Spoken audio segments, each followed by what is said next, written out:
Pai, em nome de Jesus nós te exaltamos. Obrigado, Pai, pela tua presença, Pai, que é real nessa casa, é real neste lugar.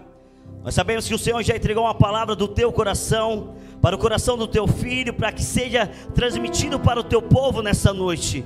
Mas nós também, Pai, como igreja, nós o abençoamos ainda mais. Abençoamos, Pai, a tua casa, a tua família.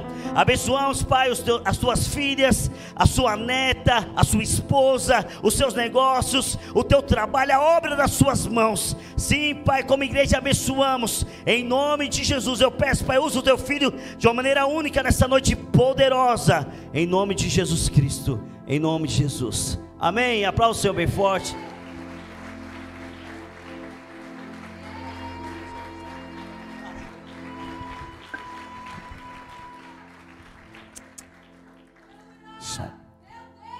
Graças a Deus. Eu cumprimento os irmãos com a paz do Senhor. Quem está feliz com Jesus hoje? Então encontre uma pessoa bem bonita do seu lado e dê um sorriso para ela. Ficou difícil? Tem gente que nem virou o pescoço. Sinceridade é tudo, né? É uma alegria poder estar aqui na cidade de Cajamar, nesse lindo ministério, conhecendo vocês, revendo amigos, e mais feliz ainda por ter conhecido o pastor Eliel, essa figura simpática, querida, um homem que tem um bom humor, né? Gostei muito do senhor. O senhor ganhou um amigo, tá bom? E a alegria de um baixinho é encontrar outro. A pastora Tamires, que nos serviu um café agora há pouco, que eu fiquei estonteado, Deus abençoe. As filhas, a Lara e a Bárbara, né? O André, cadê o André? O André está ali.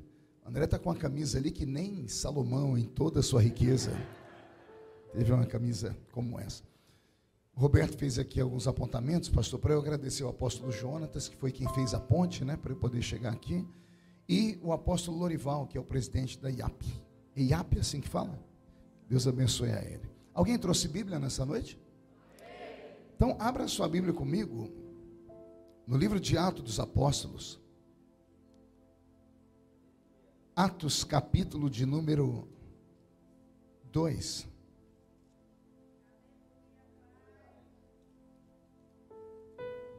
Atos dos Apóstolos, capítulo de número 2.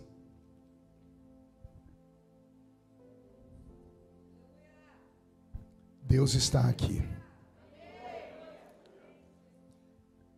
O texto áureo dos pentecostais. Ao cumprir-se o dia de Pentecostes, estavam todos reunidos no mesmo lugar. E de repente veio do céu um som como de um vento impetuoso e encheu toda a casa onde estavam assentados.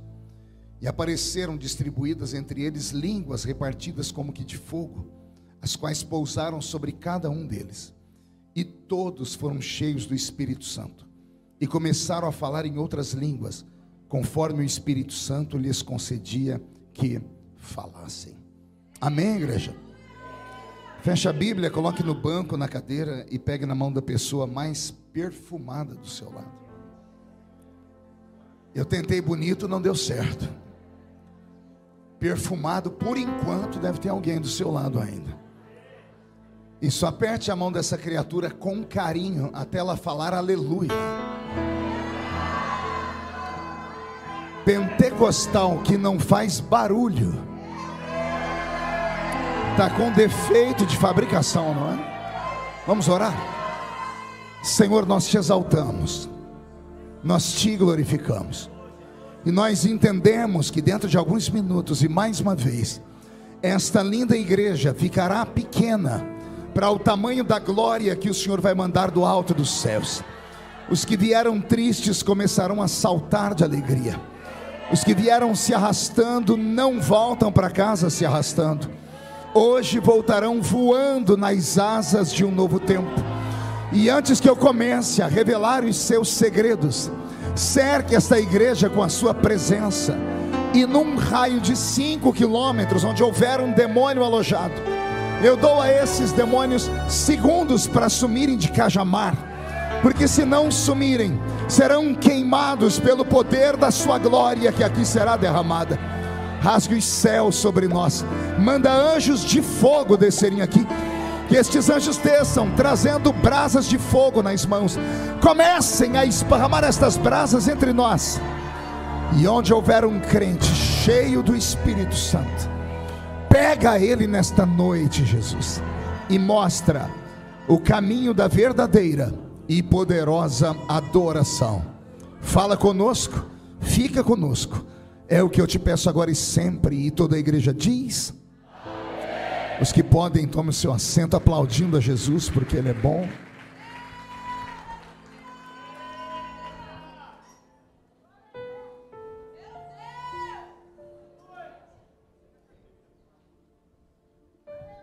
Pastor, tirei o paletó,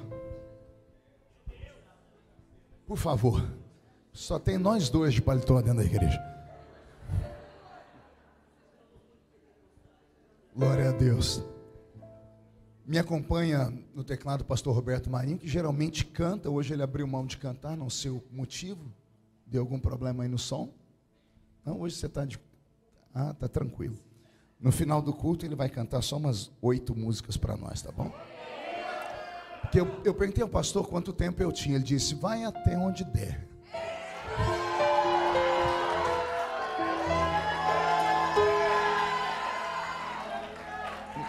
Pastor, nunca diga isso para um velho pregador.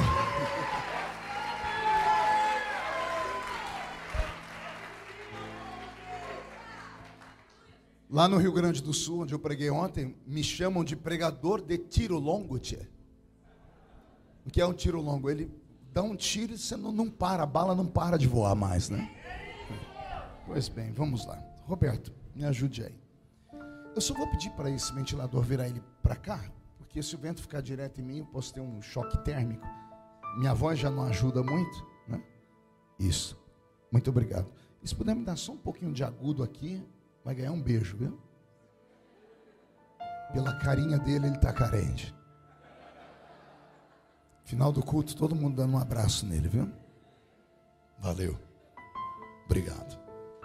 Queridos, eu pedi a Jesus um texto para essa noite, e Ele me trouxe à memória o texto áureo do pentecostalismo global.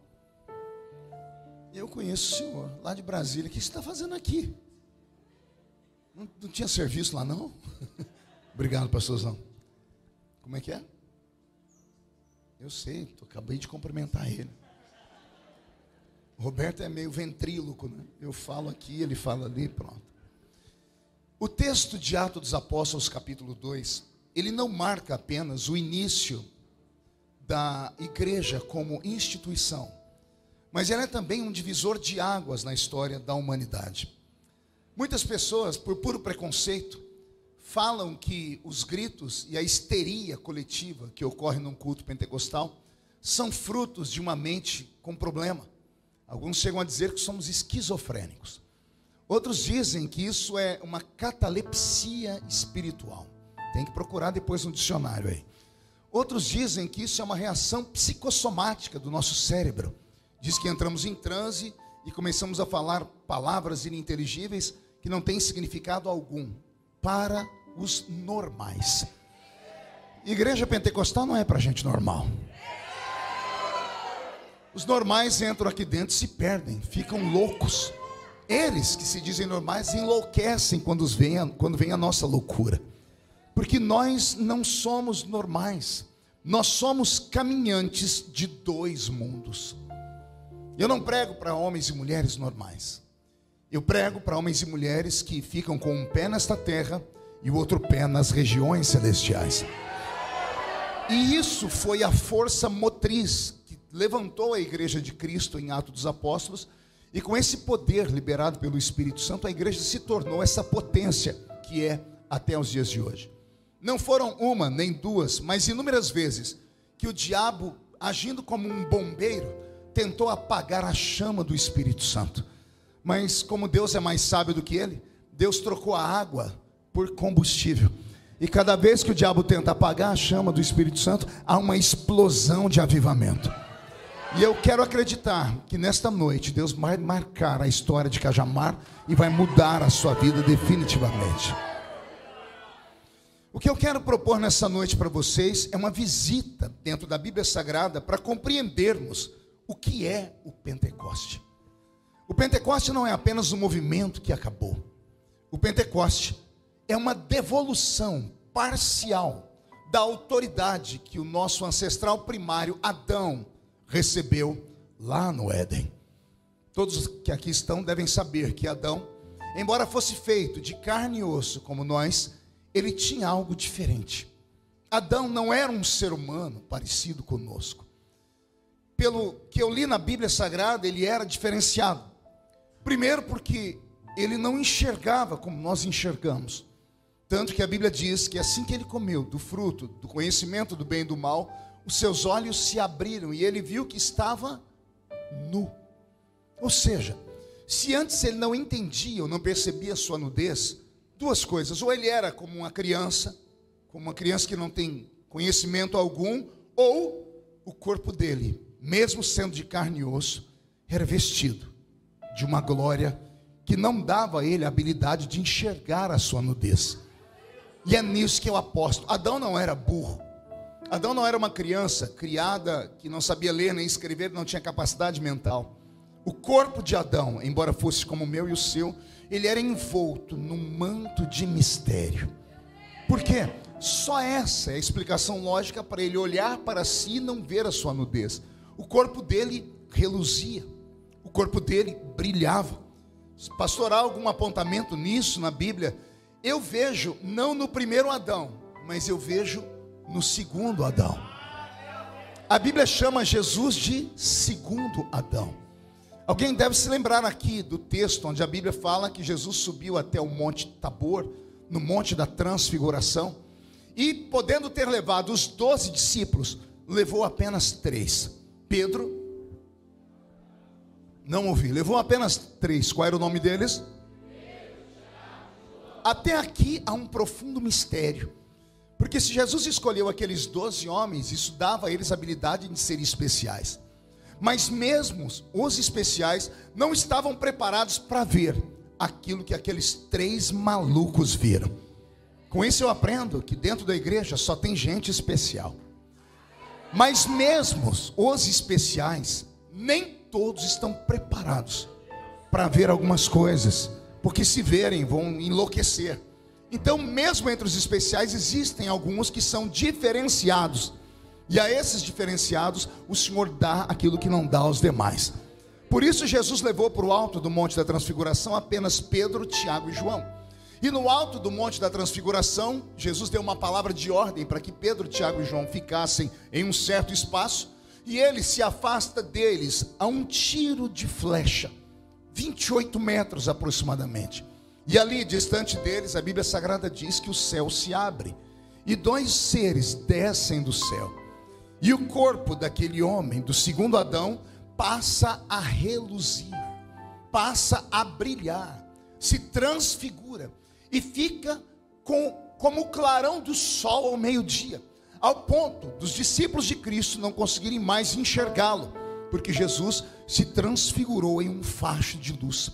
Ele não virou Deus, porque ele não deixou de ser Deus na sua essência. O corpo dele não foi transformado num corpo de glória, não. É porque quando o céu abriu e veio a dimensão do eterno para perto dele, aquele homem em santidade plena teve o seu corpo resplandecendo exatamente como o corpo de Adão. Adão era como o nosso Cristo ali no Monte da Transfiguração. Alguém compreendeu isso aqui?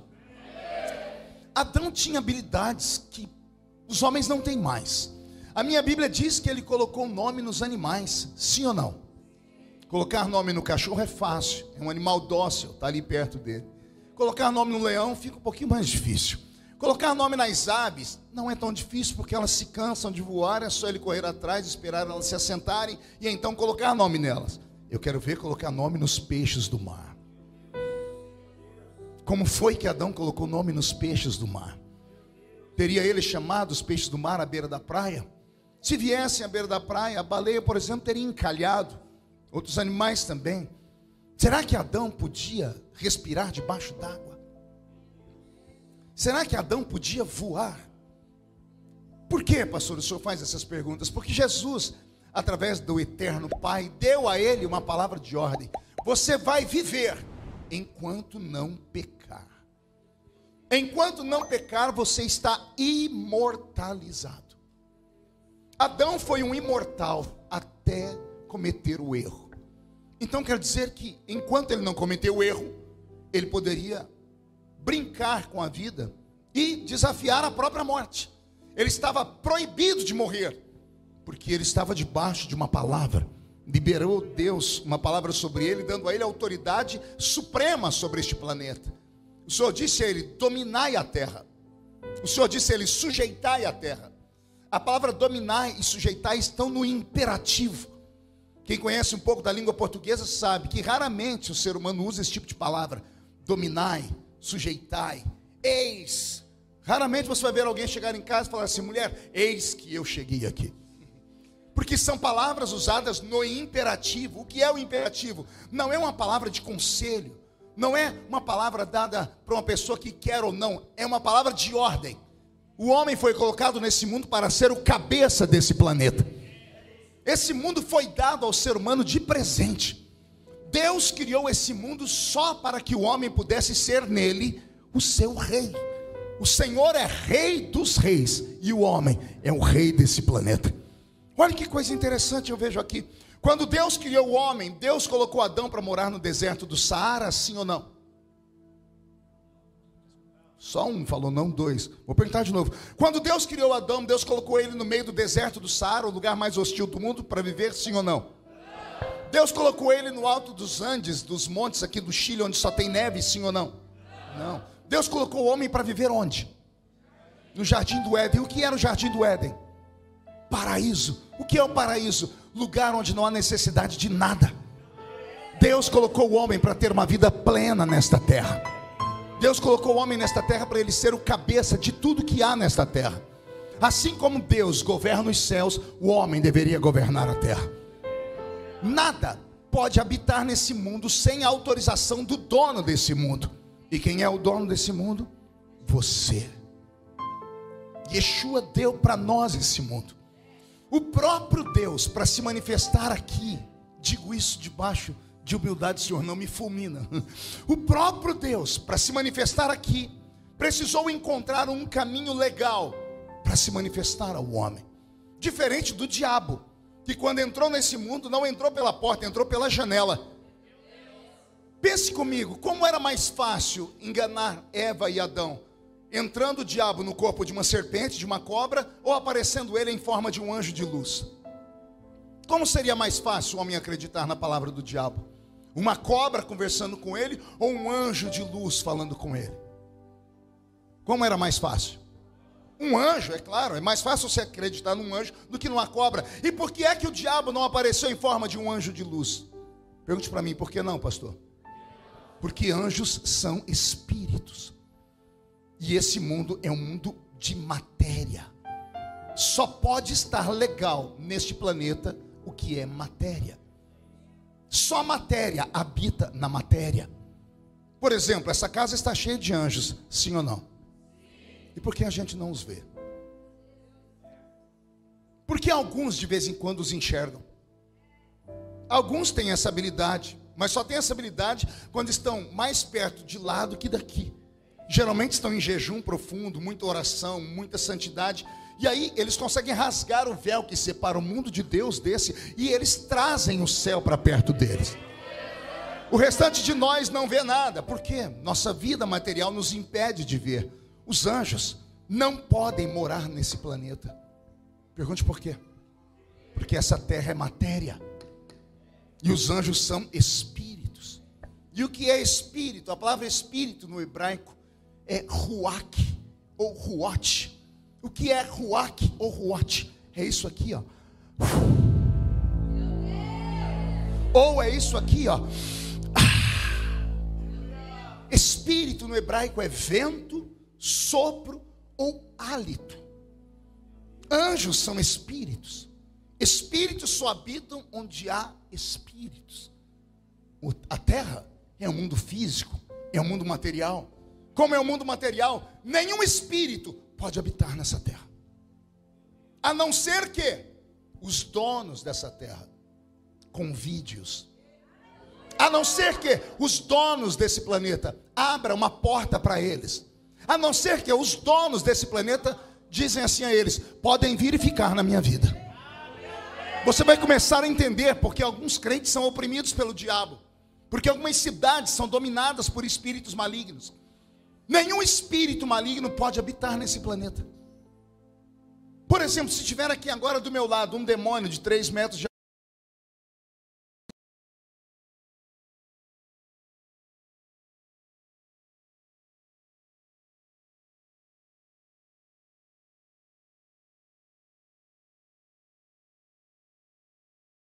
espíritos, a não ser que você criou uma brecha para que eles entrem na sua vida, a não ser que você tenha criado um ponto de contato dentro da sua casa, a não ser que você tenha dado legalidade a eles. Aí eles podem vir, porque você é o dono desse mundo. Vou te dar uma palavra agora que eu acho que ninguém nunca te deu. Você é o dono da sua vida.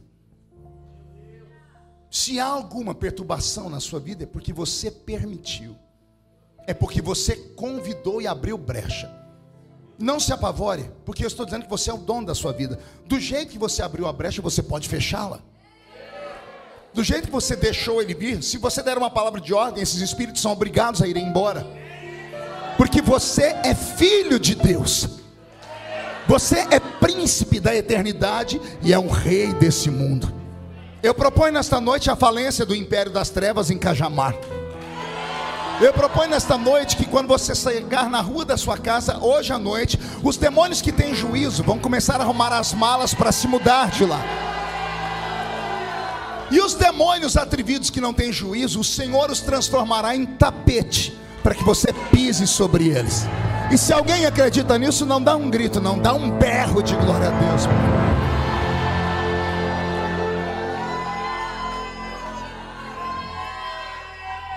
Sabendo o diabo que esse mundo não é dele, para entrar nesse mundo ele teve que encontrar uma legalidade. E ele encontrou. Pergunte como? Ele encontrou um animal criado por Deus chamado de serpente. Um animal que podia andar, caminhar e tinha habilidade até de falar. Um ser, talvez um hominídeo. Pastor, mas animais falam. Papagaio repete, por exemplo. E não tem espírito, é apenas um ser que tem habilidade de repetir. Talvez um ser parecido com isso. Daí o diabo conseguiu entrar, negociou com esse animal e entrou no corpo dele e criou legalidade, porque agora ele tem matéria. Como ele tem matéria, ele pode falar com a matéria. E por isso ele conversou com Eva e a derrubou. E Eva acabou passando o erro para Adão. E Adão se afastou de Deus. Vocês devem se lembrar desse episódio cósmico. Quando Deus entra no jardim do Éden, o Senhor entra e vai no ponto de encontro, onde todas as vezes ele falava com Adão. E é interessante que quando Deus chega no ponto de encontro, Adão não está, e Deus faz uma pergunta. E a pergunta que Deus faz merecia uma hora de pregação. Porque Deus chega no Éden e diz assim: Adão, onde estás? Deus não chega perguntando: Adão, o que você fez? Deus não chega dizendo: Adão, por que é que você fez? Deus pergunta: onde é que você está? Deus está mais preocupado com o lugar onde você está do que com aquilo que você faz. Olha que interessante. Como assim, pastor? Deus está preocupado porque o ponto de encontro entre vocês dois está vazio. Você não ora mais naquele lugarzinho, você não tem mais aquele ponto de encontro com Ele em oração. Por quê? Porque você errou. O homem, quando erra, ele se afasta. E Deus não chega perguntando: o que é que você fez? Ele está preocupado onde é que você está nessa noite. Pastor, eu estou na igreja. Pois bem, mas a igreja não é o último lugar. Entrar na igreja qualquer um entra. Fizeram uma piada entre os paulistas, né? Por que o cachorro entrou na igreja? Porque a porta estava aberta. Então entrar na igreja qualquer um entra, até cachorro entra. Então Deus não está preocupado onde você está, se é a igreja. Deus está preocupado se você ainda tem aquele lugar secreto que foi cantado aqui. Aquele lugarzinho onde só você e Deus se encontravam. Então o diabo entrou através de uma brecha. Ele criou uma brecha, mais ou menos como acontece com o judiciário do Brasil. De De vez em quando os juízes conseguem encontrar uma brecha na Constituição Federal, na lei, interpretam a mercê deles e acabam sendo ilegítimos mesmo usando o código legal. Pode ser legal, mas é imoral. O diabo encontrou essa brecha. Esse mundo foi feito para mim, para você, para os seus filhos, para os nossos pais, avós, para os seus netos e bisnetos. Não foi feito para o diabo. Mas o diabo negociou com um ser de matéria e entrou nesse mundo. E o homem abriu a porta para ele. Deus poderia ter entrado ali e desfeito tudo isso. Mas Deus, diferente do diabo e do homem, não quebra leis. Deus não abre brechas. Como ele criou esse planeta, ele foi lá no Éden, depois que Adão contou o que aconteceu, Deus chamou todos os personagens do pecado original. E a cada um deles o Senhor liberou a palavra da lei. A mulher, o Senhor disse: aumentarei em muito as suas dores. Você dará à luz sentindo dores. A sua conceição será terrível. Aí Deus olha para o homem e diz: para você vai ter que trabalhar, e com o suor do seu rosto vai comer. Ou seja, se não trabalhar, não tem sustento. Deus olha para a serpente e diz: você vai rastejar sobre o seu ventre e vai comer pó pelo resto da vida. O diabo estava saindo do lugar. E Deus chamou ele e falou: agora vem você aqui, cão. A mulher que você derrubou, porque foi através dela, Deus abraça Eva e diz: da semente dela vai nascer um que vai esmagar a sua cabeça.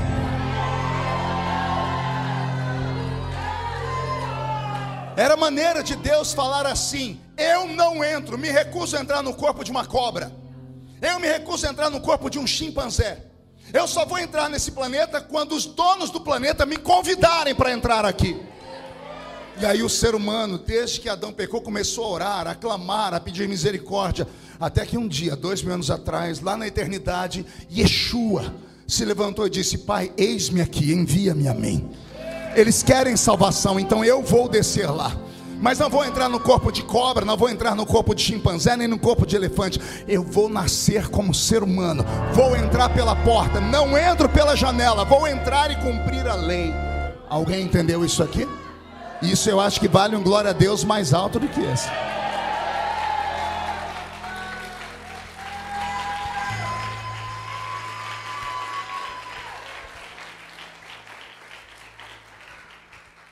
Então Deus cria o homem, a sua imagem, a sua semelhança. Adão não nasceu criança, Adão nasceu adulto. Porque na verdade ele não nasceu, ele foi criado. Ele foi feito, criado e feito. Dois verbos parecidos: verbo fazer e verbo criar. Verso 26 e 27 do capítulo 1 do Gênesis: e fez Deus o homem, a sua imagem e semelhança. E criou Deus o homem, a sua imagem e semelhança. Parece ser redundância a explicação, mas não é. O homem é o único ser que foi feito e criado. O homem foi feito e criado, ou seja, Deus levou 2 tempos para fazer o homem. Diferente dos anjos. Quando Deus pensou nos anjos, Deus os criou assim. Porque anjos são espíritos. Já deve ter lido isso na Bíblia.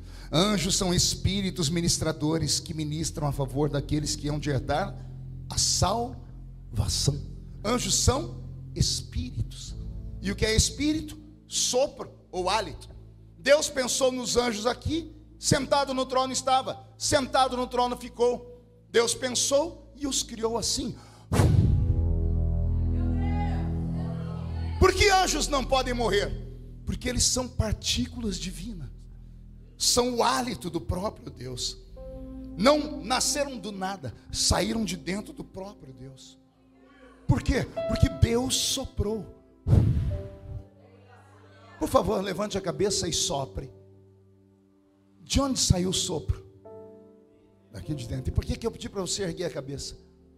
Porque se você soprar em linha reta, possa ser que o irmão do seu lado tenha um problema, porque tem alguns irmãos que parece que escovaram o dente com o rabo do gambá, né? Então, quando sopramos, exaurimos aquilo que está dentro de nós. Os anjos saíram de dentro do próprio Deus, não podem ser destruídos porque são eternos. Depois Deus criou os animais irracionais. Aí, para criar os animais racionais, Deus conversou com a terra gere os animais. E a invenção dos animais é pura inteligência, entre aspas, da terra. Por isso que nós temos de uma pulga até um mastodonte. São animais completamente diferentes, cada um tem a sua particularidade. E todos os animais parecem ser clonados. Já perceberam isso ou não? Quem já viu a foto de um leão? De 2 leões? De 3? Que diferença tem? Elefantes, girafas, gatos, cada um a sua raça, são clones. Animais são clonados, por isso não tem espírito. Eles se multiplicam apenas pela própria existência. Animais são chamados de alma vivente. Veja só, anjos são espíritos ministradores. Animais, alma vivente. Alma e espírito não são a mesma coisa. Fazemos confusão por não entendermos. Alma, emoção, palco das nossas emoções. Espírito, nossa psique, nosso intelecto. Anjos têm inteligência. Animais agem por instinto. Por mais que você pense que o animal é inteligente, como os cachorros, como o Buddy Collar e outros mais, não é inteligência como a nossa. Eles têm apenas o instinto. Pelo instinto eles agem daquela forma, foram criados para isso, e só sabem fazer aquilo. Eu vi essa semana um vídeo daquele, esqueci o nome do homem, é um escritor Suassuna, parece que é isso o nome dele. Ele falando que ele tirou um prendedor de roupa de dentro da pasta dele, disse, o homem que inventou esse prendedor de roupa, ele é um gênio. 2 palitinhos que tem um ferrinho no meio muito bem ornamentado, que serve para um monte de coisa. Ele disse, um macaco, mesmo vivendo 500 milhões de anos, jamais será capaz de inventar um negócio daquele. Porque os animais não têm inteligência. Eles agem por instinto. Os animais têm uma coisa que os anjos não têm. Pergunte o quê? Corpo físico. Porque Deus conversou com a terra. Os animais têm terra e alma, sentimentos. Animais têm sentimentos. Alguém já chegou em casa aqui e o seu pet, depois de muitos dias de não te ver, quando te viu, começou a abanar um rabinho naquela velocidade e fez xixi para tudo quanto é lado? Já aconteceu isso com alguém? Por quê? Emoção. Animais têm sentimentos. Anjos, e agora eu vou escandalizar todo mundo, não têm sentimentos. Eu vejo crentes pelo mundo inteiro dizendo, Senhor, me mostra um anjo, manda um anjo aqui. Ah, se você soubesse o que é um anjo. Já leu a Bíblia toda? Eu li ela poucas vezes, 30 e poucas vezes de capa a capa. E sou professor da matéria angiologia. Não é angelologia, é angiologia. Anjos, todas as vezes que aparecem na Bíblia, eles provocam terror. Todas as vezes que eles vão falar pessoalmente com alguém, eles são obrigados a chegar e falar assim, não temas. Quem já viu isso na Bíblia? Olha, se eles são tão bonzinhos, se são tão bonitinhos, fofinhos, por que eles têm que chegar e falar, não temas? Todas as vezes que você ver um anjo atuar no Velho Testamento, tirando aqueles que levam mensagens, são anjos que cumprem juízos, ordem de Deus. Quem foi que matou todos os primogênitos dos masculinos ou machos lá na época do Egito? De homens e animais? Um anjo. Quem matou 185 mil soldados no reino da Síria numa noite? Um anjo. Quem deixou cegos os homens de Sodoma e Gomorra? Os anjos. Quem fez cair saraiva do céu e queimar Sodoma e Gomorra? Os anjos. Davi está chegando em Jerusalém depois de enumerar o povo, e ele viu um anjo com uma espada apontada para Jerusalém. Se ele não corre e compra a eira de Araúna e dá a Deus o sacrifício, Jerusalém teria sido varrida do mapa. E era um anjo. Anjos são seres que só executam ordens. Eles não têm sentimentos. Pergunte por que não? Porque eles não têm alma. Diferente dos animais que têm alma, mas não têm espírito. Como não têm espírito, eles nascem aqui e morrem aqui. Não minta para o seu filhinho dizendo que o totó foi para o céu dos cachorrinhos. Não tem céu para os cachorrinhos. Porque eles não têm espírito, eles não são eternos. Já imaginou se os animais fossem eternos igual a gente? Você lá no seio de Abraão, batendo papo com Abraão, Abraão te olhando assim, conversando com você, de repente Abraão faz assim, ó, e volta e diz, corre. E você fala, por quê? Ele diz, aquela vaca está te olhando esquisito.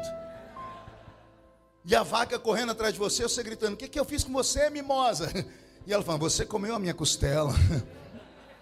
Você comeu a minha picanha. Já pensou você batendo papo com Adão e um cocó bicando o seu pé? Você falou, o que eu fiz para você, galinha? Você comeu minha coxinha. Animais não vão para o céu, porque a vida deles começa nessa vida e terminam aqui, porque eles não têm espírito. Como não têm espírito, eles vivem aqui e terminam aqui. Anjos são espíritos, eles não podem habitar aqui. Pergunte por quê? Tudo que é criado a partir de uma matéria ou a partir de algo, se tirar de perto daquilo que é criado, morre. Se tirar o peixe da água, o que acontece com ele? Se tirar uma vaca do meio do mato e soltar ela numa rua como a nossa aqui, deixar ela no meio da cidade grande, o que acontece com ela? Morre. Dia desse eu li uma revista, eu dei tanta gargalhada, porque um cientista americano recebeu o prêmio Nobel de Ciência, porque ele conseguiu levantar a teoria de que as estrelas são feitas de gases. E eu ri muito, pergunte por quê? Era só ter lido a Bíblia. Porque o Senhor, quando criou esse nosso mundo, Ele separou o firmamento da terra. A palavra firmamento são gases. Estrelas são feitas de gases, porque habitam no meio dos gases. Você já deve ter visto uma estrela cadente, quem já viu? Porque quando ela entra na nossa atmosfera, ela, apaga. Porque ela sai da natureza dela. Ela sai do meio dos gases. Tudo que é tirado da parte daquilo que foi criado, morre. Anjos não podem morrer.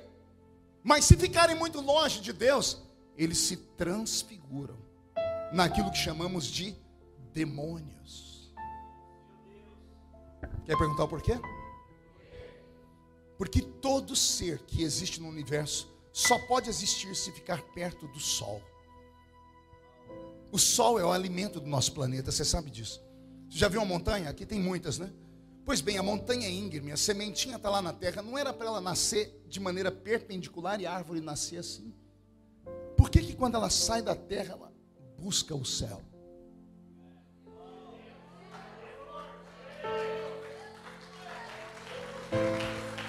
Porque ela precisa do sol. Os animais mais estranhos do mundo vivem nas profundezas dos oceanos. São desordenado a estrutura deles. Por quê? A ausência da luz. As crianças, quando nascem, precisam tomar banho de sol. Dizia minha velha mãe, com o seu português, do jeitinho dela, o filho da dona Teresa está com tiriça. A gente sabe que é icterícia, né? Mas a minha mãe falava tiriça. E para acabar com a tiriça, tinha que tomar banho de sol. Sem sol não há nada nesse mundo. E os anjos? Eles precisam do sol. Não desse que nós conhecemos, essa estrela de quinta grandeza. Eles habitam diante do sol da justiça. O eterno Deus de Israel, Ele é o sol da justiça. Os anjos precisam se alimentar. Pastor, e eles comem o quê? Eles não se alimentam pela boca. Eles se alimentam absorvendo o brilho do sol. Qual sol? O sol da justiça. Foram criados a partir de Deus. Se saírem de perto de Deus, se transformam em demônios. Por isso que os anjos caídos são chamados de demônios. Não podem estar mais diante de Deus. A ausência do brilho do sol que deu vida a eles os transfigurou em coisas horríveis e horripilantes. Olha que coisa interessante. Pastor, anjo come mesmo? Vou te dar um exemplo de um homem que experimentou o alimento deles. Tem um homem na Bíblia que experimentou o alimento dos anjos. Ele jejuou 80 dias. 2 ciclos de 40 dias cada um.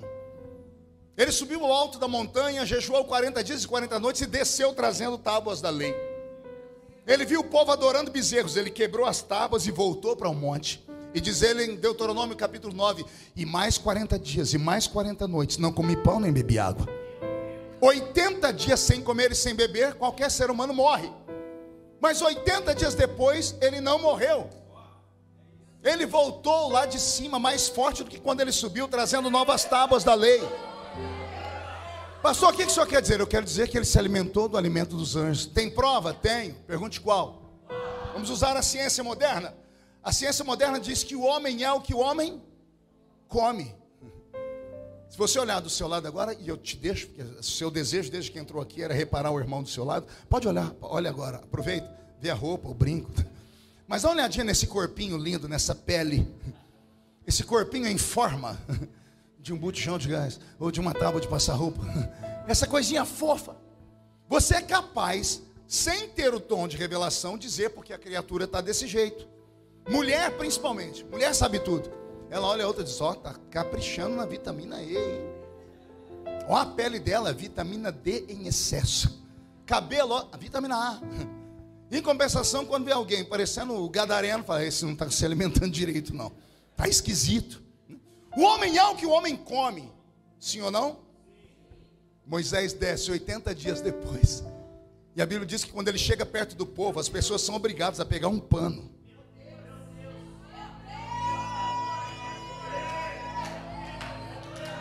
Não conseguiu olhar para o rosto dele. Tiveram que cobrir o rosto dele. Por quê? O rosto dele resplandecia como o sol. Ele ficou diante do sol da justiça. Por isso a morte não tocou. E ele acabou se alimentando da essência do Espírito, da presença do eterno Deus de Israel. Amém até aqui? Anjos não podem morar aqui. Eles só podem visitar aqui. Eles têm um período, um prazo. Por isso que a gente dorme.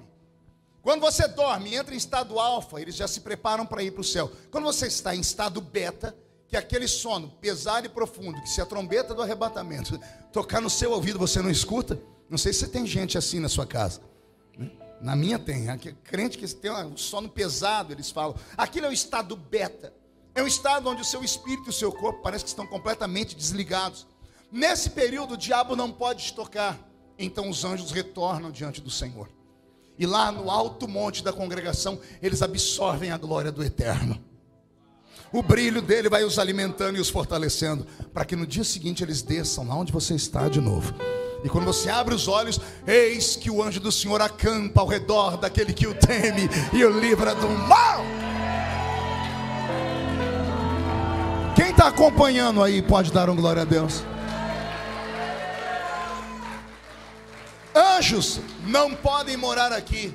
Em contrapartida, os animais racionais não podem ir para o céu, porque eu já falei o motivo: eles não têm espírito. Aí Deus vem e cria uma raça. Oh glória! Uma raça que é diferente dos anjos e é diferente dos animais irracionais. Pergunte por quê? Anjo tem o que o animal irracional não tem. Animal irracional tem aquilo que anjo não tem. Anjo é espírito. Animal irracional é alma e terra. Aí Deus cria um ser que é completo. Por isso o homem é imagem e semelhança de Deus. O anjo é como o homem, é como Deus no quesito de ser sábio, ter sentimentos e possuir um corpo. O homem tem um corpo feito de terra, tem uma alma que dá a ele a habilidade de sentir, e ele é um espírito. Eu não tenho um espírito, eu sou um espírito. Por quê? Porque o verbo ter e o verbo ser são separados na essência. O ter é passageiro, o ser é eterno. Eu tenho esse corpo e amanhã posso não ter mais, porque basta eu morrer e vão jogar dentro de uma cova, e 30 dias depois você vai lá e só tem os ossinhos. Então o que eu tenho hoje posso não ter amanhã, mas o que eu sou hoje serei eternamente. Então você não tem um espírito, você é um espírito. E aqui está a falência da raça humana. O homem só cuida daquilo que ele tem, não cuida daquilo que ele é. Imagine que as pessoas vão para as academias para cuidar daquilo que eles têm. E por mais que malhem, que façam e aconteçam, daqui a pouco cai tudo de novo. A lei da gravidade é imutável. O ser humano é um ser caído, desde que nasce até quando morre. É só a senhora olhar no espelho e a senhora vê que está caindo tudo. E o senhor também. Cai o bumbum, cai o seio, cai as pálpebras, cai a bochecha. O ser humano vai caindo, automaticamente vai ficando velho. A gravidade puxa ele para a terra. Pergunte por quê? A terra está cobrando o que é dela. O pó volta ao pó. Mas já percebeu que a pessoa, quanto mais velha, mais perto de Deus ela fica? Pergunte por quê? Se o pó volta ao pó, o espírito quer voltar para Deus, porque foi Deus que o deu. Aleluia! Por isso temos que ensinar os nossos filhos e ter paciência com os adolescentes, porque o adolescente está no apogeu da sua vida, então ele não pensa em nada lá de cima, ele só quer desfrutar das coisas dessa terra. E se ele vencer a fase que ele está passando, nada mais vai tirar ele do caminho do Senhor. Por isso a Bíblia diz: ensina a criança no caminho que deve andar, porque quando ela crescer, nunca mais se desviará dele. Posso ouvir um glória a Deus por isso? Aí Deus cria o homem, a sua imagem e a sua semelhança. Veja só, anjos só podem viver lá, visitam aqui, mas só podem morar lá. Animais racionais só podem viver aqui, não podem visitar lá porque não tem essência do céu. Aí nessa noite eu estou pregando para a única raça do universo que vive aqui. Vou deixar a sua inteligência. Vive aqui e qualquer dia desses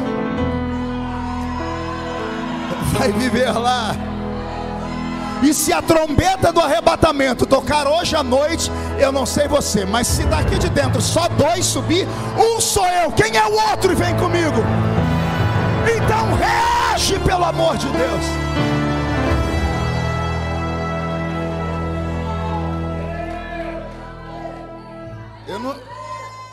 Eu acho que foi aquele café que eu tomei na casa da senhora, me acelerou tudo aqui.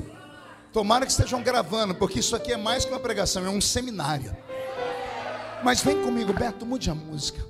Aí Deus fez o ser humano adulto. Uma pergunta filosófica, teológica e biológica para vocês: Adão tinha umbigo ou não? Não, ele não tinha umbigo, porque o umbigo é feito para que a criança absorva da mãe nutrientes, DNA. O homem foi feito à imagem de Deus. O homem original não tinha umbigo. O homem já foi criado grande. Adão não aprendeu a falar, ele nasceu falando. E agora vem a revelação. Olhe para o seu irmão e diga: se segure aí. Adão falava sim ou não? A Bíblia mostra diálogos dele com Deus. Adão, onde estás? Eu vi que estava nu e me escondi. Quem te mostrou que estava nu? A mulher que tu me deste. Adão dialogava com Deus, sim ou não? Respire fundo. Em qual idioma?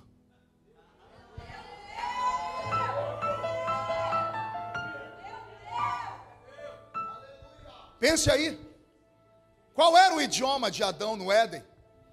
Não dá um Google, porque se der o Google vai falar para você coisa da terra. O Google vai dizer que a primeira língua que o homem falou foi a língua sumeriana. Porque dizem que o homem lá na Suméria deixou de falar através de grunhidos, deixou de desenhar desenhos rupestres nas paredes, nas cavernas, e passou então a falar palavras, conseguiu juntar letras e criou-se os idiomas. Isso é o que diz o Google. E antes do Google, a enciclopédia Barça. E antes da enciclopédia Barça, todos aqueles que eram cientistas da linha de Charles Darwin, que colocou na cabeça que o tataravô dele era um chimpanzé. E a gente tem que respeitar, porque cada um tem o avô que quer. Mas o meu não era um chimpanzé. O meu tataravô era imagem e semelhança do Deus eterno. Respeito. Os professores que quando vão ensinar os nossos filhos falam que o homem, antes de ser um homem, andava encurvado. O famoso Australopithecus, o homem macaco. Depois do homem macaco vem o Neandertal, que já é um homem que fica de pé, mas ainda fala uga-uga. E a parte mais romântica dele é andar com um tacape e bater na cabeça da moça para convencê-la a morar com ele. O pai da misoginia é o Neandertal, né? Por isso, quando alguma feminista vem brigar com a gente, chama a gente de troglodita. Que troglodita é um Neandertal, né? É um homem das cavernas. Mas o Adão, o meu ancestral, não era um Neandertal. A ciência diz que o homem foi evoluindo até que chegou à imagem de ser o Homo sapiens, o homem sábio, o homem que conhece inteligência e fala: esse é o meu Adão, esse é o meu ancestral. Só que ele não foi homem macaco, não foi um hominídeo antes, não foi um primata. Não, o homem foi feito imagem e semelhança de Deus. Ao ser feito imagem e semelhança de Deus, ele nasce com as habilidades do seu próprio pai. Então, veja só, já dei a dica. Qual era o idioma do homem no início, o filho fala o idioma do pai. Você fala a língua portuguesa, que língua fala o seu filho? Língua portuguesa. Que língua fala o filho dos americanos? O inglês. Que língua fala o filho dos alemães? O alemão. Por quê? Filhos falam o idioma do pai. Qual era o primeiro idioma do homem na terra?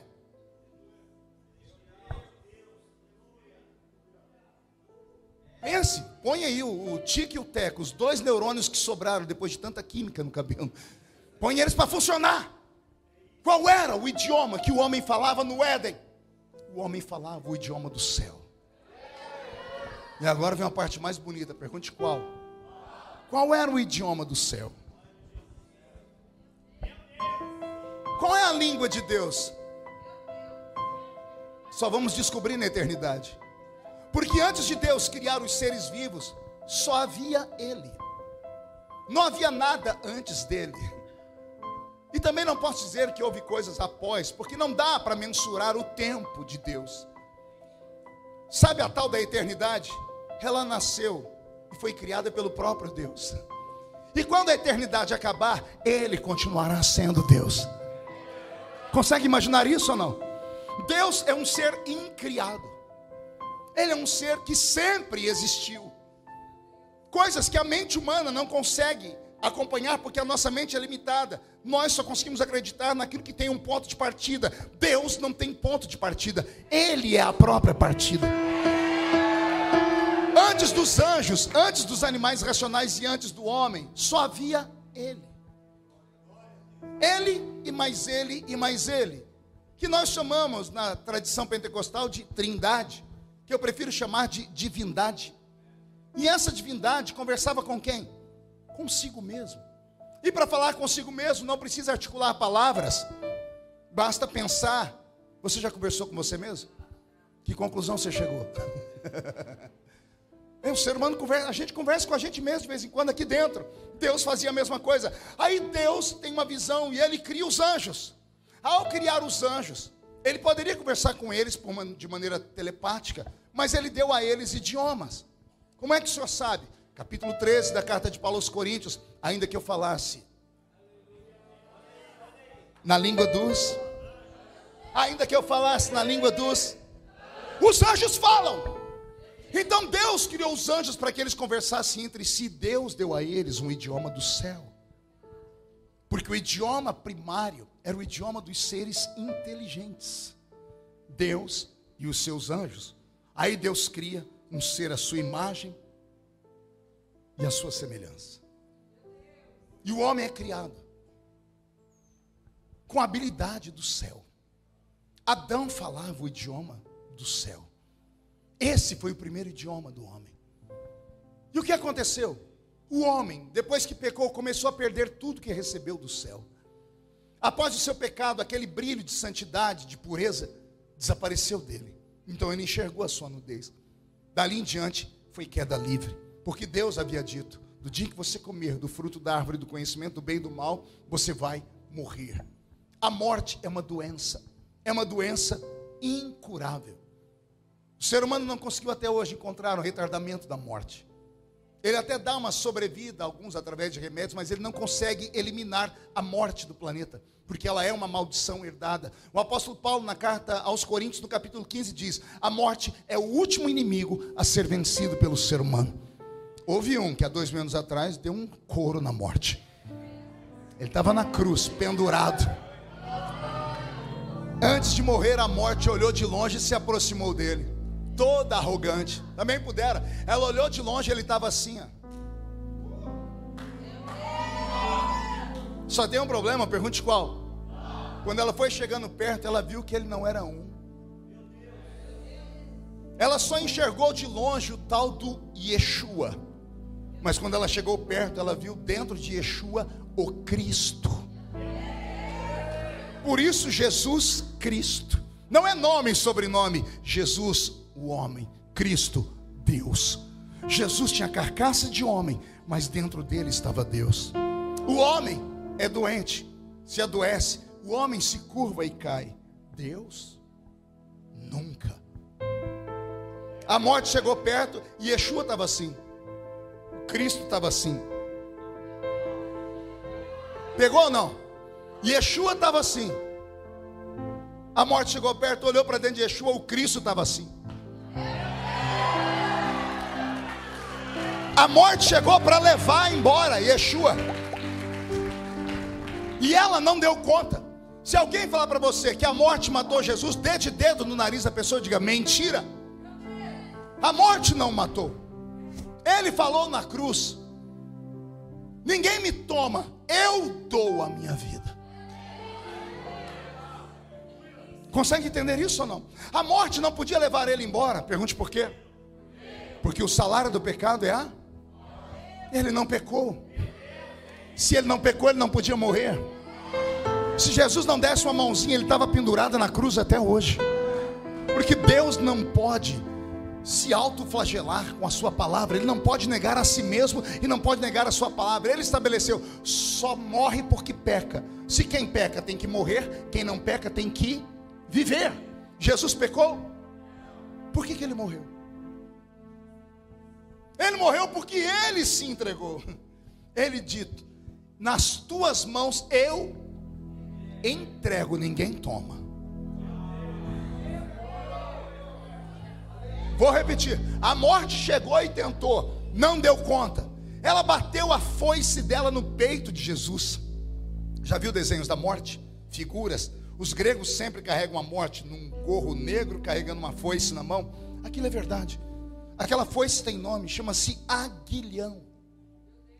É com aquela foice que a morte consegue cortar o fio de prata que sustenta o homem nesse mundo. A Bíblia diz que somos sustentados nesse mundo por um fio de prata.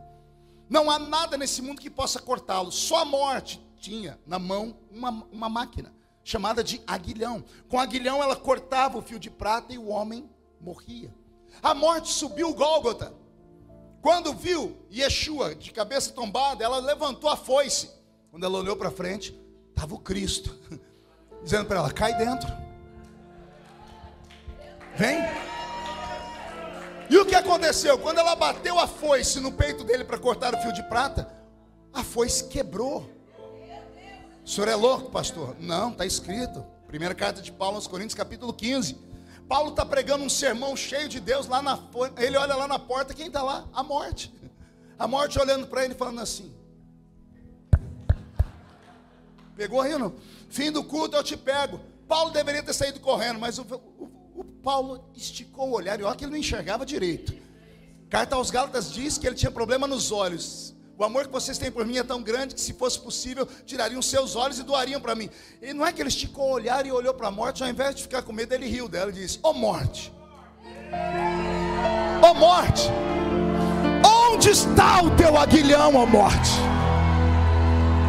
Travada foi uma batalha na cruz, e a vitória foi dele, de Jesus.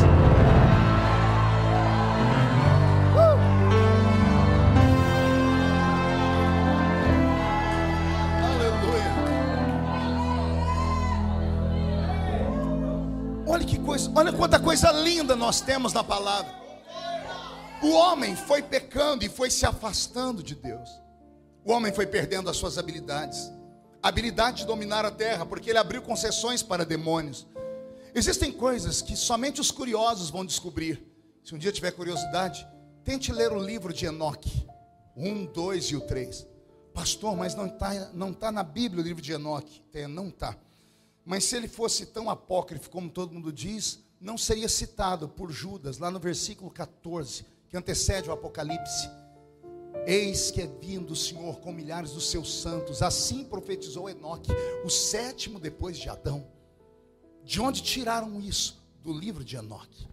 E no livro de Enoque ele vai contar para nós dos anjos que caíram e que vieram a esse mundo, chamados de sentinelas. E como foi que o mal entrou no mundo? Como foi que o ser humano aprendeu a abortar? O livro de Enoque fala dos anjos que ensinaram o homem a abortar. As artes mágicas, as artes de feitiçaria. Tem gente que não acredita em feitiçaria, mas elas existem. Se não existissem, Deus não teria determinado a morte dos necromantes no Velho Testamento. O Senhor disse que ninguém podia consultar os mortos. Havia habilidades que nós perdemos com o passar do tempo, porque o próprio Deus foi arrancando do homem. O homem era um ser divino. A centelha de Deus habitava dentro de nós. A centelha divina estava, porque o homem é filho de quem? De Deus. Olha só que coisa difícil de comungar.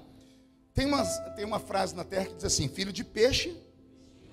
Por quê? Peixe gera peixe. Cachorro gera gato, gera cavalo, gera vaca, gera. Deus gera o quê?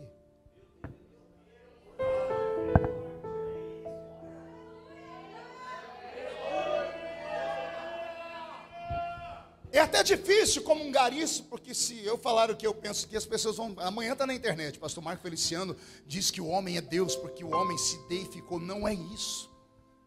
Mas o próprio Jesus falou no Evangelho de João, quando ele disputava com os doutores da lei, ele diz: não está escrito na sua lei de que sois deuses, pois sois filhos de Deus.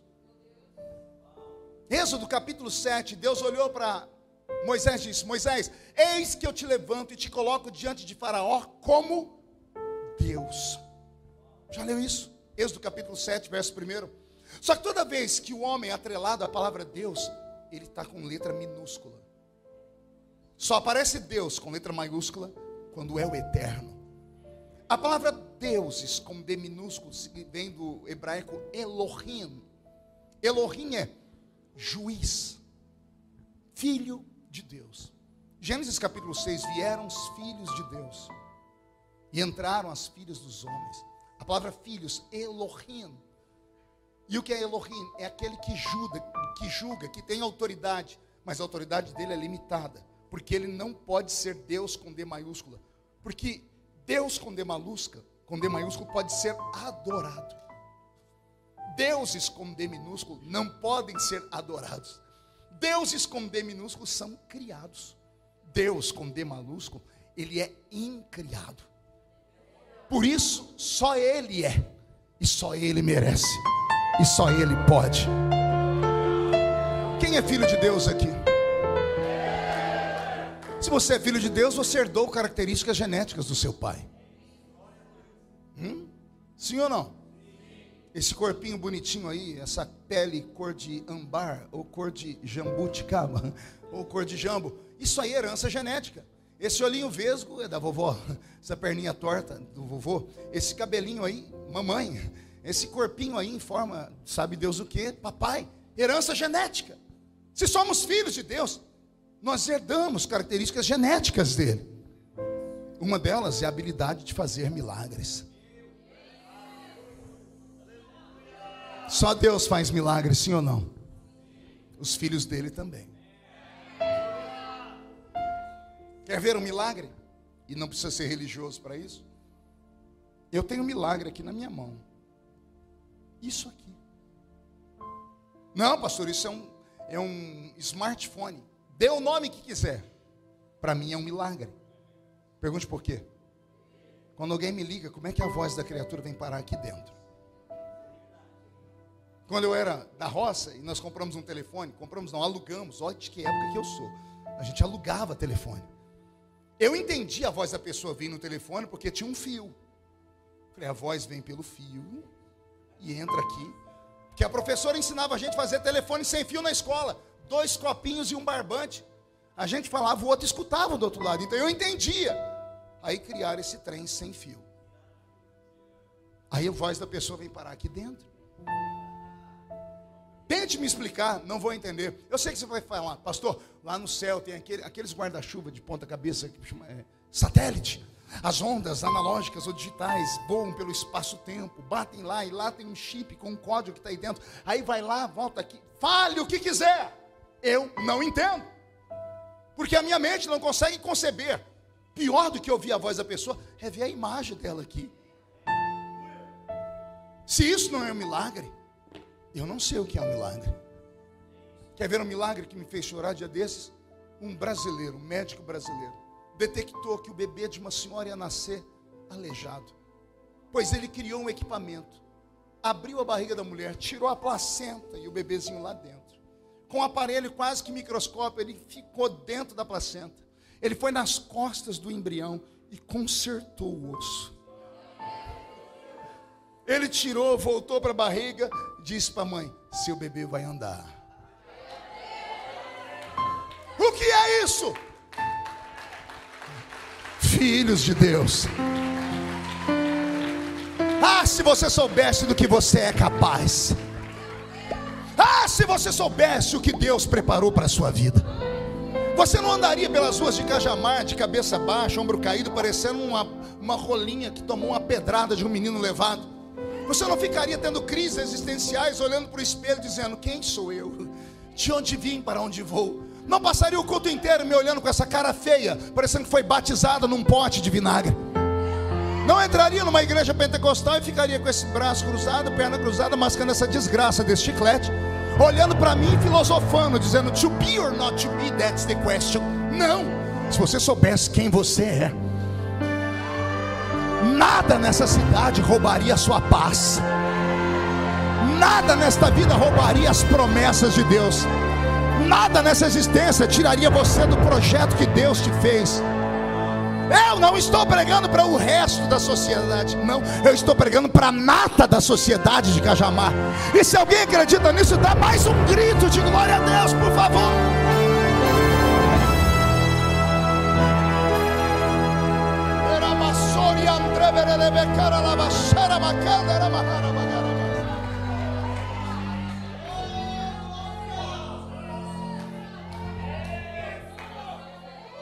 A última coisa que restou para o ser humano como centelha divina era o idioma do céu.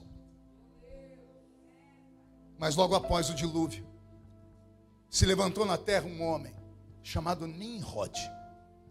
O homem que foi o arquiteto, o construtor da Torre de Babel, o primeiro rei dos homens.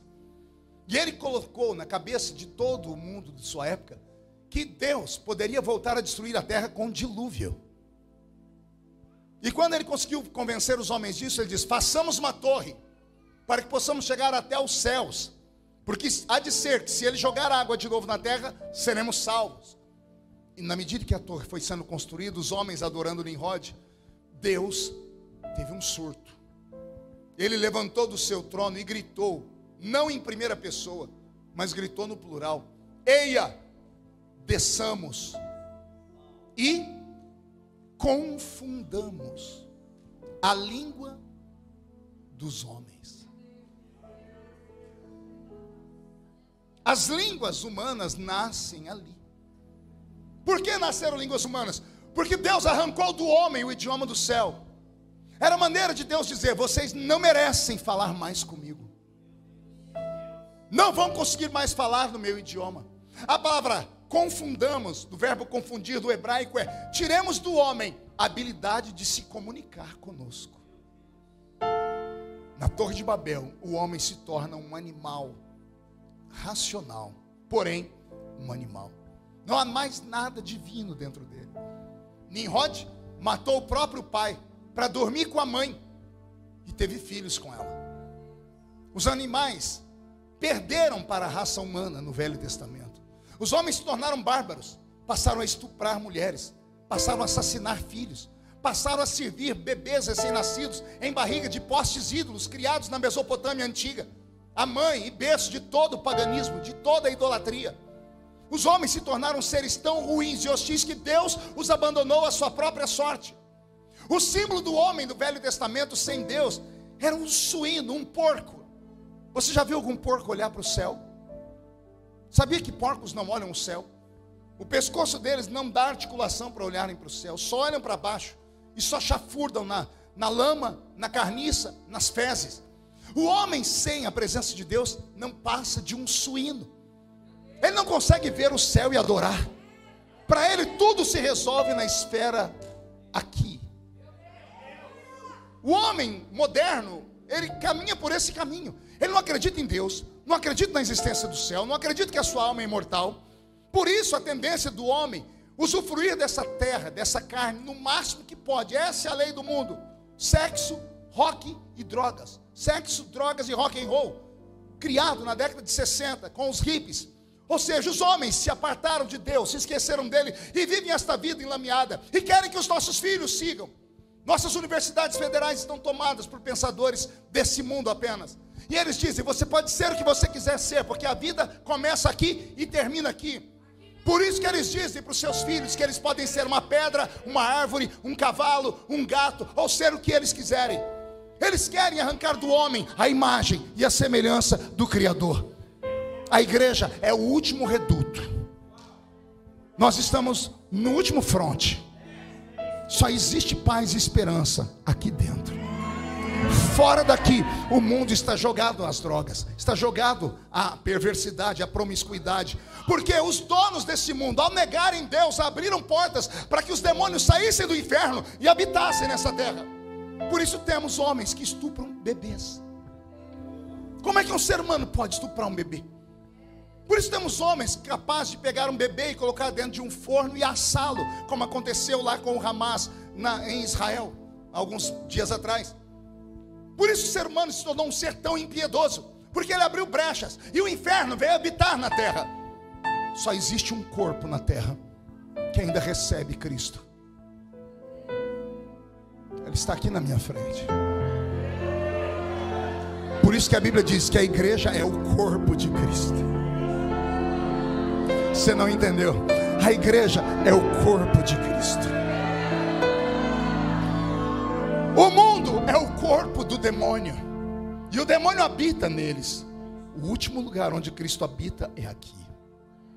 Por isso que Paulo diz: vós sois o templo do Espírito Santo. Deus voltou à terra, não pela janela. Agora ele entrou pela porta. Ele entrou porque a igreja o convida. O culto só serve para isso, para a gente falar: vem,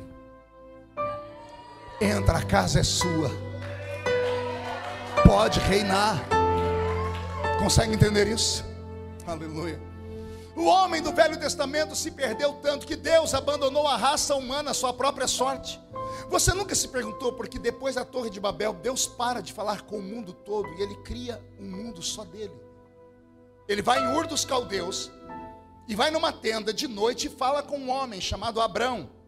E olha o que Deus diz para ele: sai da sua parentela e vai para uma terra que eu ainda vou te mostrar. Deus não deu um mapa, Deus não deu um GPS. Deus estava vendo se o homem era capaz de acreditar nele pela fé. E não é que aquele Abraão levantou, desmontou a tenda, pegou a esposa dele e disse: vamos embora daqui. Para onde? Não sei. Como assim, meu velho? Uma voz falou para mim: sai. Eu estou saindo. Para onde? Ele ainda vai me mostrar. Deus ficou tão fascinado com aquele homem que ele diz: vou dar mais uma prova. Ei, Abraão, sim senhor, conte as estrelas do céu. E ele tentou, deve ter chorado porque não deu conta. E o Senhor disse: ainda bem que você não conseguiu contar, porque assim serão os teus descendentes. Agora conta a areia da praia. Senhor, essa eu não vou nem tentar, porque na palma da minha mão cabe uma conchinha de número de estrelas que eu não dei conta de contar. Assim será a tua descendência, em ti serão benditos todas as famílias da terra.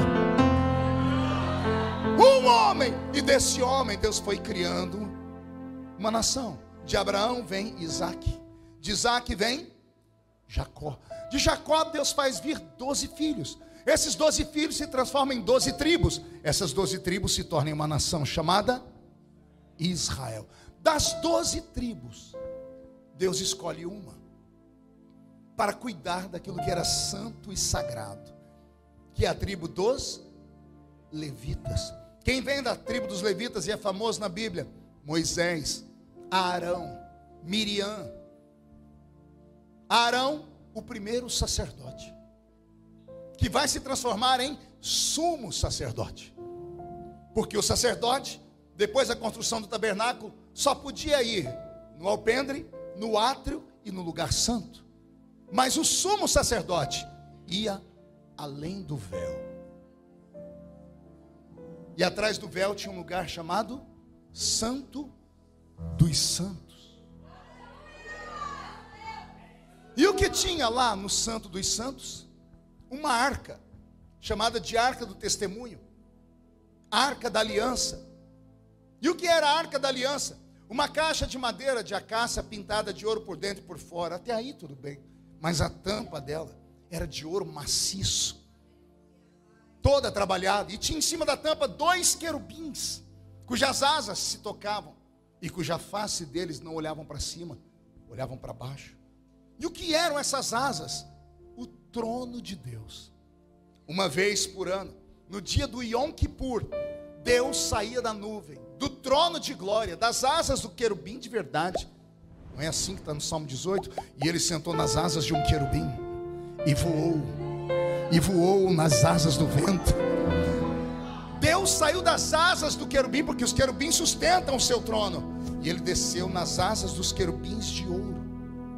Deus se assentava em cima do trono dele, da arca da aliança, naquele cubículo chamado Santo dos Santos. E naquele cubículo chamado Santo dos Santos, somente um homem podia entrar. E esse homem era da tribo de Levi. E esse homem era um sumo sacerdote, ou seja, o chefe de todos os demais. Para entrar ali dentro, não podia ser de qualquer jeito. Sua roupa tinha que ser extremamente camuflada. Uma roupa branca por baixo, uma roupa colorida por cima, uma capa por cima dessa roupa colorida com campainhas e romãs aqui nos seus pés, um peitoril com 12 pedras preciosas no peito, 2 ombreiras com 6 pedras preciosas aqui, 6 pedras preciosas aqui.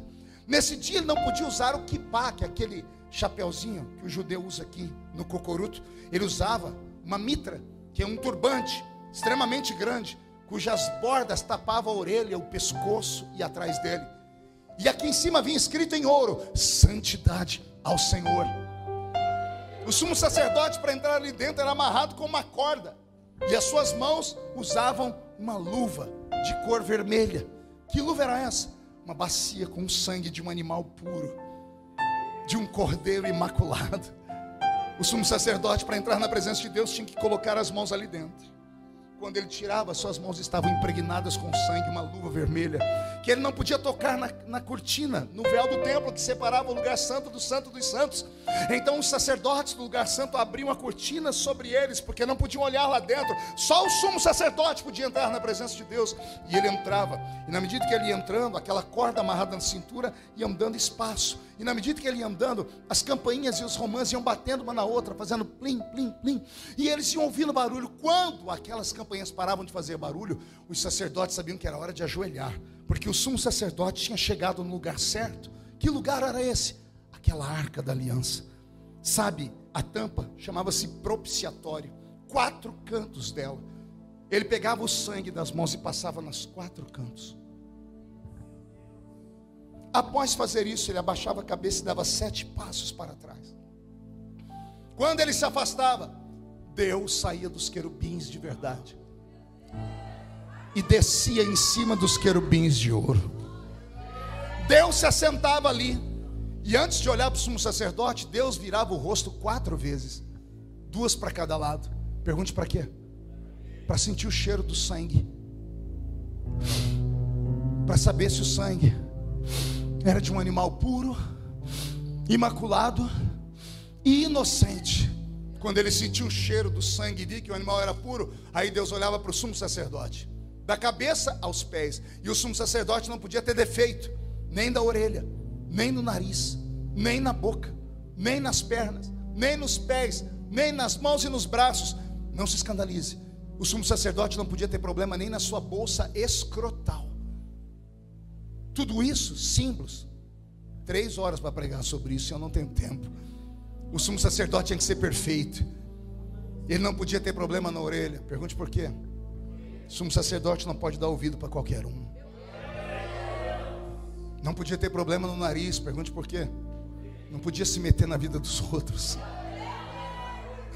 Não podia ter problema nos pés, não podia ir em qualquer lugar, entrar em qualquer ambiente, não podia ter problema nas mãos, não podia tocar em qualquer coisa. Tudo nele tinha que glorificar e adorar o Eterno.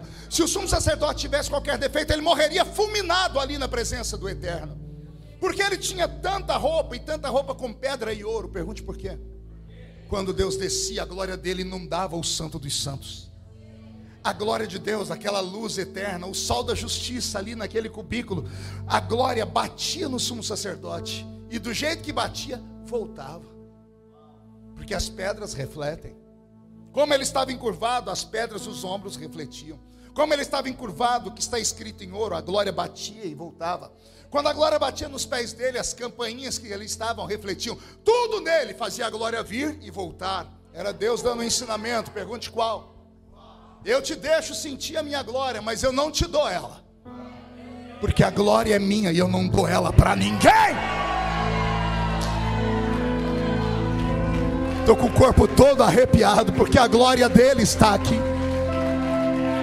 Por isso, ninguém que prega, ninguém que canta, ninguém que tenha destaque no ministério, seja pequeno ou gigante, pode achar que é alguma coisa.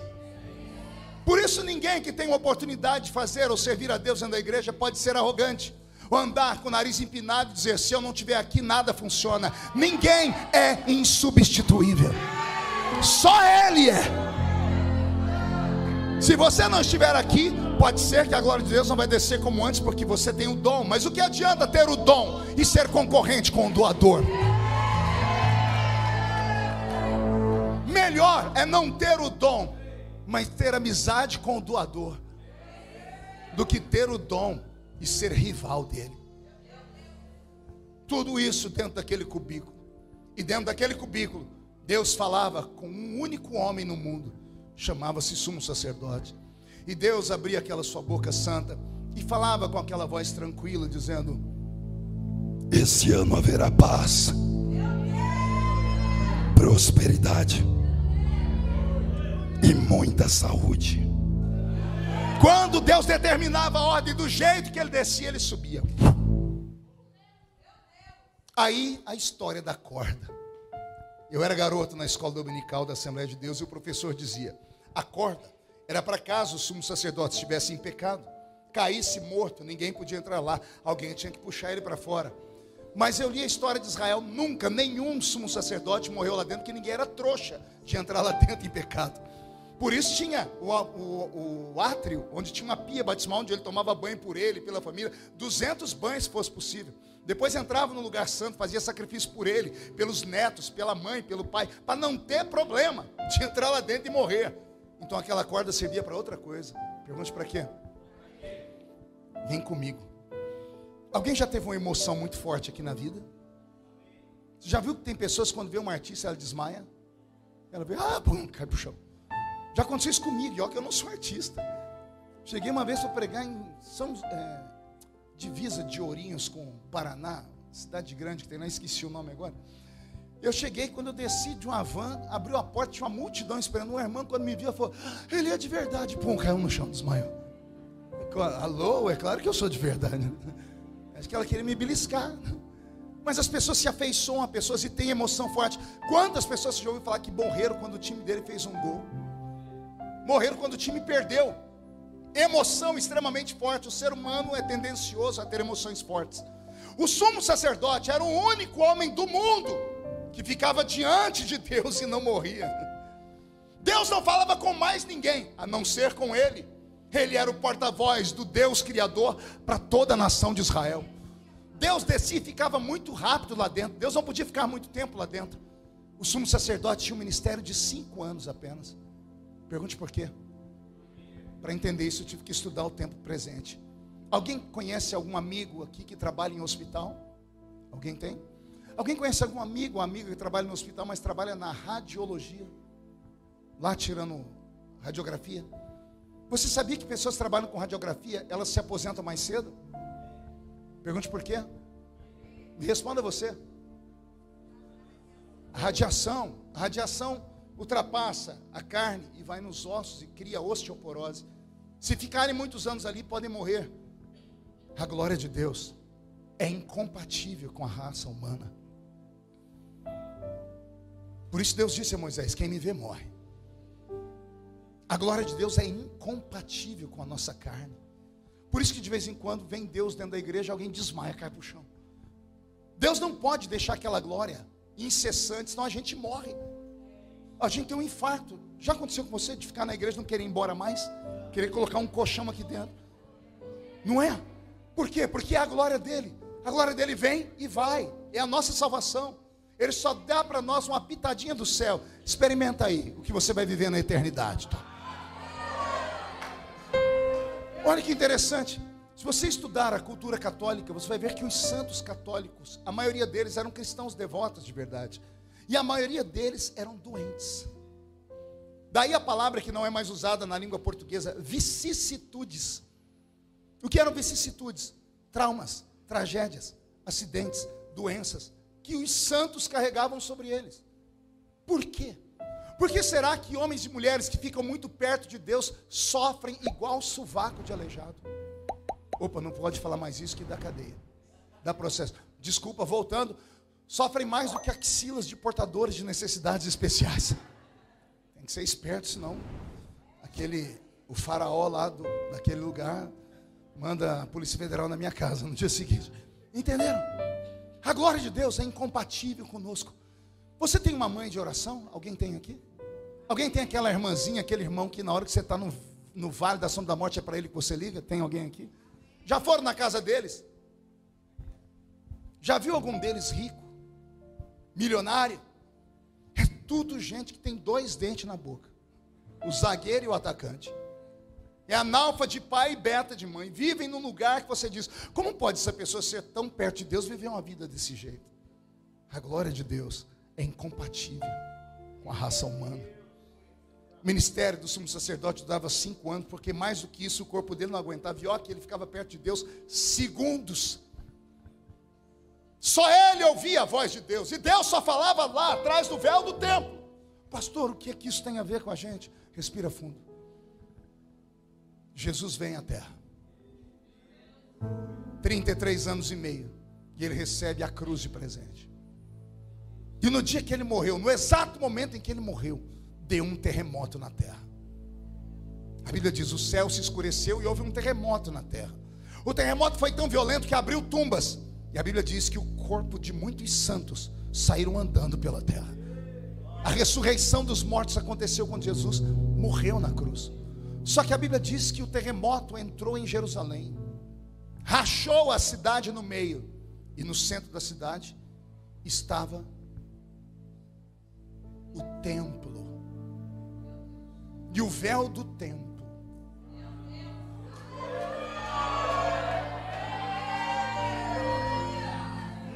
o que aconteceu com ele? Se rasgou de baixo para cima? Não. Da esquerda para a direita?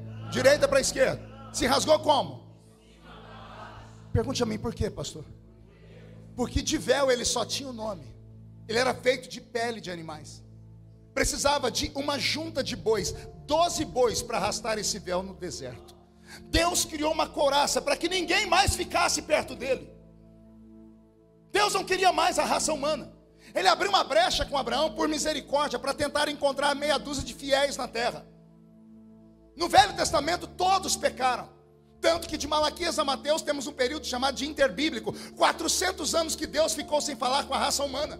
Por isso temos Velho Testamento e Novo Testamento. Antigo pacto e Novo pacto. Porque Deus criou um novo pacto.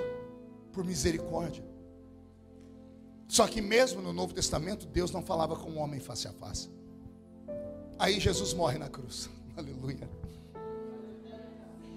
Quando Deus sente o perfume do sangue dele, Deus sai lá do céu, estica as mãos e diz assim: esse véu que te separava de mim não vai separar mais. E Deus rasgou o véu de alto a baixo. Foi ele que rasgou, não foi o homem. O homem não merece, o homem não tem mérito nenhum. Ninguém pode se salvar nesse mundo. Não há nada que o homem possa fazer para ser salvo nessa terra. Quando eu estou com debates em algumas igrejas, eu dou risada com alguns amigos que são teólogos, porque eles criaram equações para ir para o céu. Faça isso, mas isso, não faça isso, e você vai morar no céu. Coitados, nada que o homem faça pode dar a ele o direito de morar no céu. Se o homem pudesse fazer qualquer coisa para morar no céu, Jesus não teria morrido na cruz. Nós não vamos para o céu porque merecemos, vamos porque Ele nos amou. Não fostes vós que escolhestes a mim, eu vos escolhi a vós. Eu vos escolhi a vós. Eu me emociono quando falo disso, Porque não há nada que você possa fazer. Não é o jejum que te leva para o céu, não é a sua pureza e a sua santidade, não é você ser o quarto membro da Trindade. Nada disso te leva para o céu. O que te leva para o céu é um presente chamado graça. O que é a palavra graça? Favor imerecido. Ninguém merece nada aqui. Eu não mereço o céu, você não merece o céu. E nós vamos para lá por quê? Porque ele que merecia viver, porque quem peca morre, quem não peca vive, trocou de lugar com a gente. Se eu mereço a vida, lá na cruz ele falando, se eu mereço a vida e eles merecem a morte, eu troco de lugar com eles. Eu morro para que eles tenham vida, e tenham vida em abundância. E quando lá na cruz, aleluia, estou terminando. E quando lá na cruz ele dá o brado, e tendo entregado o seu espírito, disse: consumado está. Nas tuas mãos eu entrego o meu espírito. E tendo dito isto, ele expirou. O que é expirar? É o último suspiro. Quando ele fez assim, o Cristo que estava dentro dele saiu. Deus não morreu na cruz. Quem morreu na cruz foi o homem, Yeshua. Yeshua morreu. O Cristo não pode morrer. O mundo não pode subsistir milésimos de segundos sem a existência do Criador. Deus é o hálito do universo. Deus é o oxigênio da vida. Se ele tivesse morrido na cruz, a terra não teria existido mais. Quem morreu foi o corpo, a carcaça, Yeshua. Cristo saiu. Quando Cristo saiu, a carcaça pendeu. Quando a carcaça pendeu, eu imagino Cristo falando com Yeshua: Yeshua, fica tranquilo, daqui 3 dias eu volto para te pegar. O corpo dele pendeu na cruz. Quando o corpo dele pendeu na cruz, o espírito dele saiu. E ao invés de ir ao céu, a Bíblia diz: e tendo morrido, desceu às partes mais baixas e pregou o evangelho, trazendo consigo o cativeiro. Todos os que morreram antes de Jesus tiveram a chance da salvação. Ele desceu lá no Sheol, no seio de Abraão, e anunciou a eles, dizendo quem ele era. E por isso eles creram nele. E ele trouxe consigo um cativeiro e abriu a porta do paraíso. Olha que coisa bela isso. Você nunca se perguntou se, por exemplo, Salomão foi salvo? Porque a Bíblia diz que ele morreu adorando os ídolos das suas mulheres. Ali, quando Yeshua apareceu para ele, ele disse: o Senhor é Deus. Jesus não morreu só pelos vivos, ele morreu por aqueles que estavam mortos. E se nós os vivos temos a chance de ir para o céu, os mortos não teriam. Ele seria injusto. Por isso a Bíblia diz que, tendo morrido, desceu às partes mais baixas e revelou a eles a salvação. 3 dias depois, as mulheres estão lá na tumba. E quando elas se aproximam, tem 2 homens de branco sentados nas pedras, que antes que elas tenham um infarto no miocárdio, escutam ele gritar: por que procurais entre os mortos aquele que vive? Ele não está aqui. Ele ressuscitou.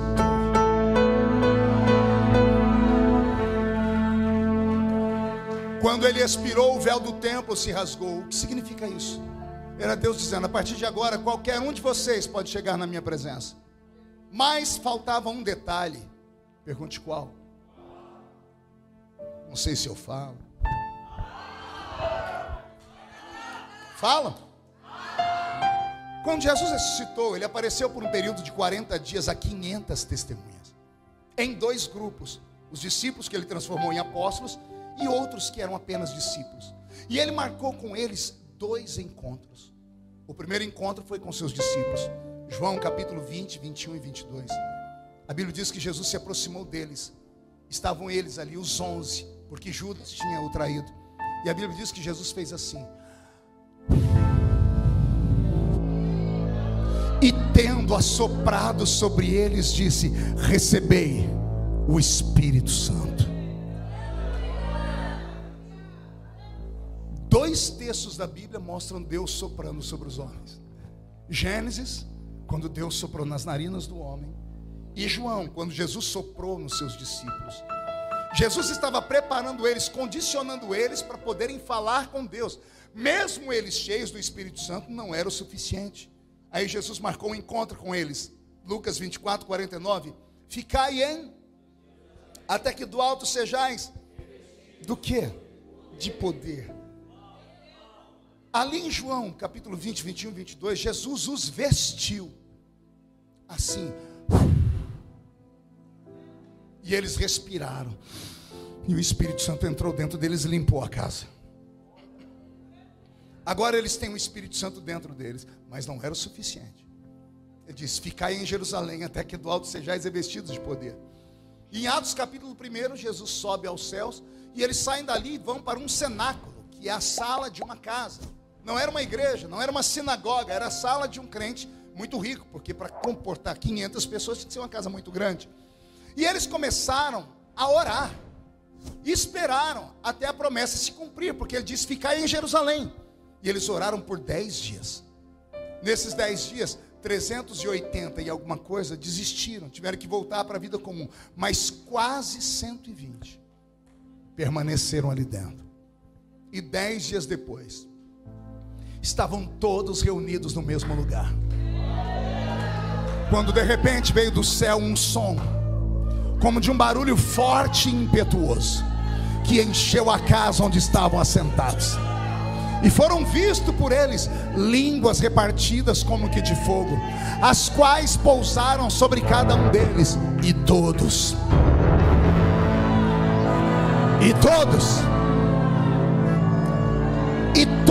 foram cheios do Espírito Santo, e começaram a falar em outras línguas, conforme o Espírito Santo lhes concedia que falassem. Respire fundo e eu termino aqui. O véu do templo foi rasgado. Eles já podiam se aproximar de Deus, mas Jesus disse: é melhor se aproximar do meu Pai falando no idioma dele. Assim como Adão falava com Deus no Éden, o Pentecoste é uma devolução de parte da autoridade que o homem tinha lá no Éden. Quando você fala em línguas, você não fala a homens, porque homens não entendem. Quando você fala em línguas, você fala direto a Deus, porque só Deus entende. Quando você fala em línguas, você fala em mistérios. E mistério é algo que tem pelo menos 3 características. Primeiro, mistério é aquilo que só Deus sabe. Segundo, mistério é aquilo que Deus só revela no tempo certo. Terceiro, mistério é aquilo que Deus só revela para quem tem intimidade com Ele. Eu não falo em línguas para mostrar que eu sou mais espiritual do que os demais. Quando eu falo em línguas, o meu espírito se expande, e eu não falo mais a ninguém na terra.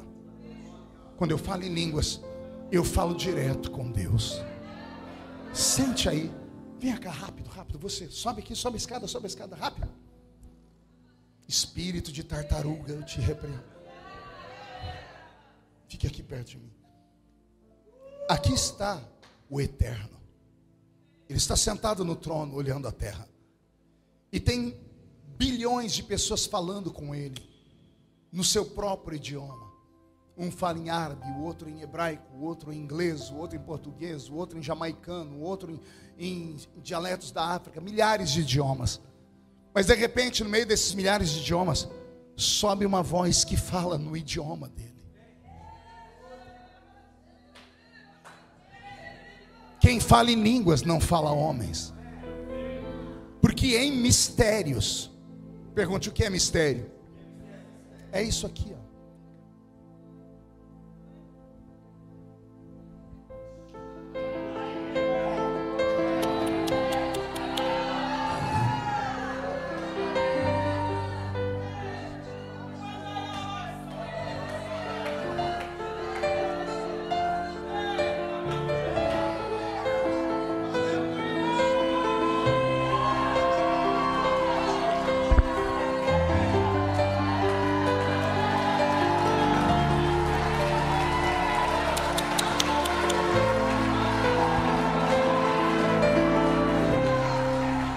Pode ficar de pé.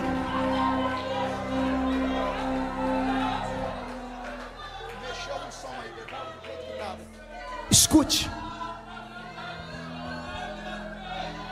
O que foi que eu falei para ele?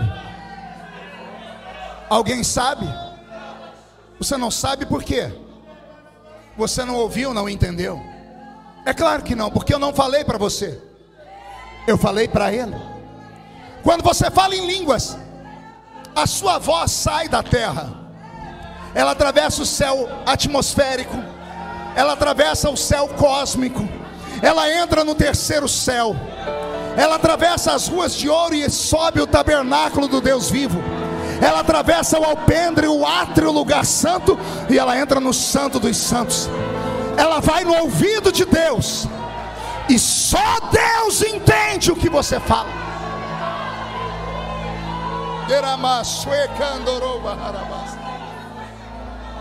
Pegue na mão de quem está do seu lado. Pegue na mão de quem está do seu lado e diga assim para o seu irmão: se você ainda não fala em línguas, busque até falar, porque quem fala em línguas não fala a homens, fala direto com Deus. Quem fala em línguas não precisa passar por secretário, ligar no telefone.